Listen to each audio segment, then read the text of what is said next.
Good morning and welcome to Gate to Wisdom.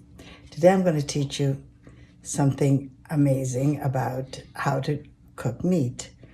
It's the greatest invention since chocolate. It's the easiest thing. I know we all have anxiety, how to cook a roast, how to cook a rib roast, how to cook brisket. Is it going to be tender enough? Is it going to be...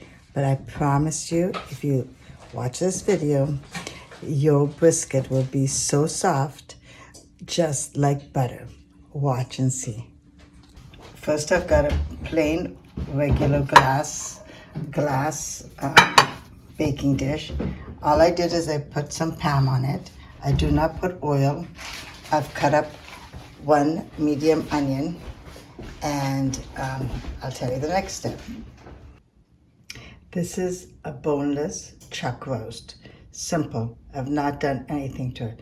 All I'm going to do is add salt and pepper, and that's it.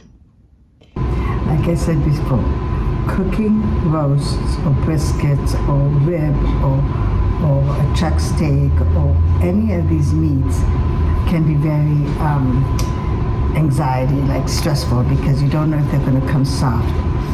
And I've been married, Baruch Hashem, for 30 years.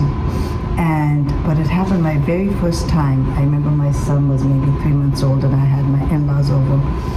And their grandpa, Samuel Levy, tasted the brisket I made for the first time in my life I've ever made brisket. And what had happened is that he took a bite of the brisket, but it wasn't very soft and got like stuck inside. I felt so bad, and it took him a long time for it to go down. Samuel Levy was an amazing person, very kind-hearted. His neshama should have on Aliyah. But anyway, we lived in LA, and I had this person that my husband invited that was stuck, that came to LA and was stuck, and was Rabbi Citrus Shul, and he came to our house for Shabbat. And he was tasting my meat and stuff, and he told me that he does briskets for most of the restaurants in Los Angeles. And he said there's only 2 secrets. Are you ready for it?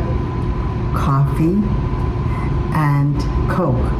1 cup of coffee and 1 cup of Coke. And you put it on. Now for about 10 years or so, or maybe 17 or so, I don't know, I've been doing that, and it really worked. But then I kind of felt guilty about using the coffee and this. So now I use any kind of a carbonated sodas, any kind, like apple cider, or sometimes I do use Coke, or seltzer, anything that's carbonated. I even use beer. Last weekend I was with Nomi, and I made a cholent, and all I did was cut up onions, potatoes, put half a cup of barley in, put the meat in, salt and pepper, that's it. Then I took Coke and I poured it on top, covered it, and let it cook from Friday at around 2 o'clock. I put it on high, and before lighting candles, I put it on warm, and then it cooked till 2 o'clock, and the meat inside of it was soft as can be. The potatoes really worked. So here, I'm going to do the same thing. I'm going to put the soda on my boneless chuck roast. So watch.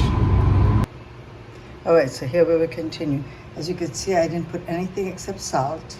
There's only onions. There's no oil, absolutely no oil, no other slices. Now, I have 1 cup of the seltzer, like I showed you, and you could use beer. You could use beer. You could use Coke. You could use apple cider. Anything that is carbonated. Okay, so here we go. I'm going to pour it on, just like this.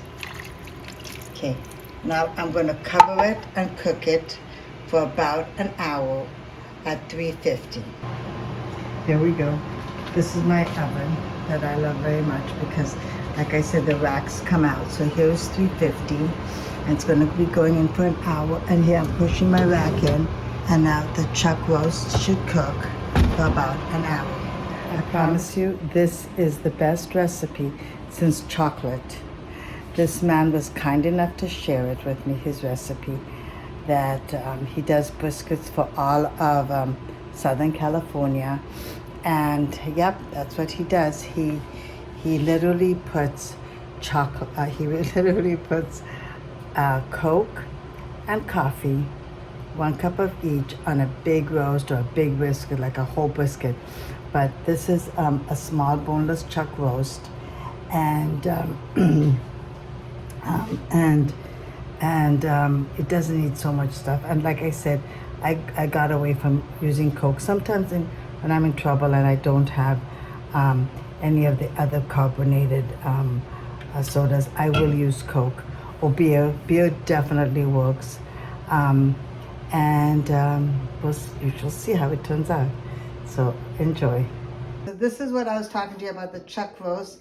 Look how easy it is to cut, and it's so amazing. Okay, and it tastes unbelievable. So I'm going to let you taste it in a minute. Okay, I have my son-in-law here. His name is Shmulik and Friedman, and he's going to taste this delicious. Oh yeah. There, here we go. Here we go. And here is Shmulik tasting my. It's delicious. Heaven.